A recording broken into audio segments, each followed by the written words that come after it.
A firm I want you to picture came home from a conference sold on building. Their champion spent a month of evenings on it and shipped 5 agents. 6 months later, 3 of the 5 were quietly broken.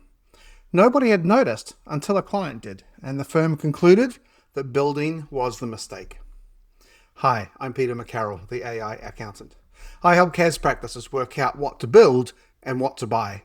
And that firm's conclusion is exactly the wrong lesson to take from what happened to them. Because building wasn't the mistake.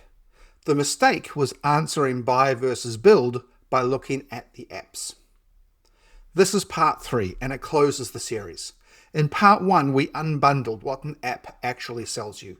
The intelligence, the interface, the harness, the janitor, and the pricing wrapper.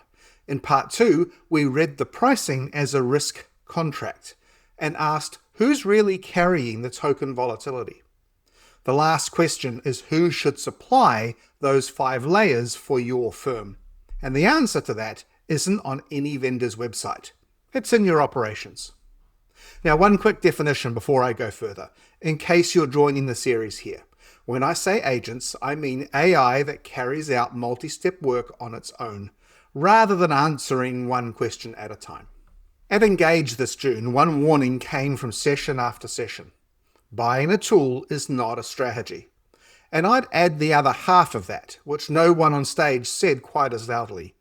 Building one isn't a strategy either. Start from the tool, whether you bought it or built it, and you get the bolt-on trap in procurement form. Something impressive attached to a workflow nobody redesigned. Solving a problem nobody defined. The sequence that actually works runs the other way. Define the problem, unbundle what solving it requires, then decide who supplies each layer. Sometimes the answer is a vendor. Sometimes it's your own agent. The point is that it's a per-layer decision, not a tribal one. Now, here's the part that matters most, and it's the reason that firm's 5 agents rotted. AI moved the cost of building to a weekend. It did absolutely nothing to the cost of keeping.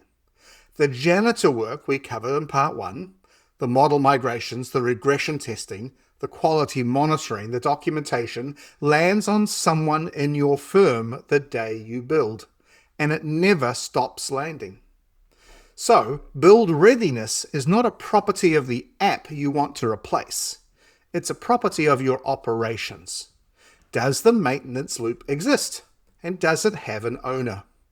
A firm that captures corrections, tests output when the model changes, and gives one named person, usually the champion, ownership of the mop, can self-supply the harness and the janitor and keep the vendor's margin for itself. A firm without that loop doesn't have 5 agents. It has 5 future incidents.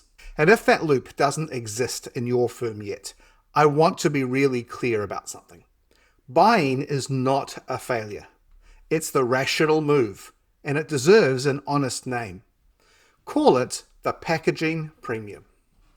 You're paying the vendor's margin for their harness and their janitor, packaged up so your team doesn't have to supply either. Fairly priced, that's some of the best money in your budget, and I'm not going to moralize at anyone for paying it. The failure mode isn't paying the premium. The failure mode is paying it while believing you bought the intelligence.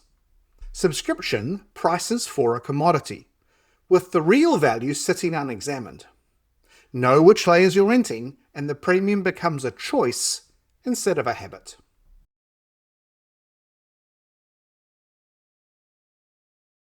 So, let me give you the renewal checklist this whole series has been building toward.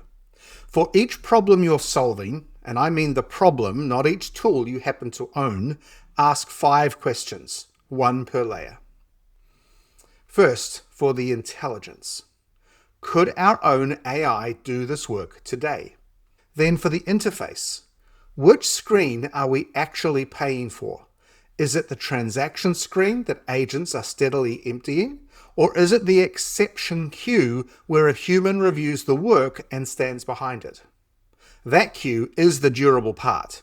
I'd go as far as saying the interface of the future will be a review queue.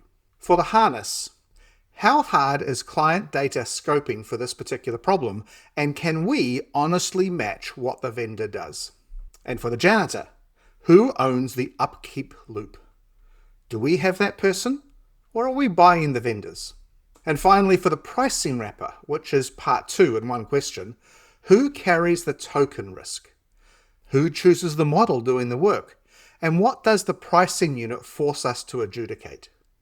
That middle one matters more every quarter, because a cheaper, nearly as good model arrives every few months now, and the savings only ever reaches firms whose tools let them switch.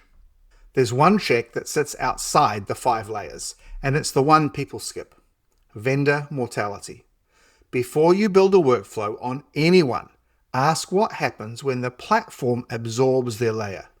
Xero just did exactly that to document capture.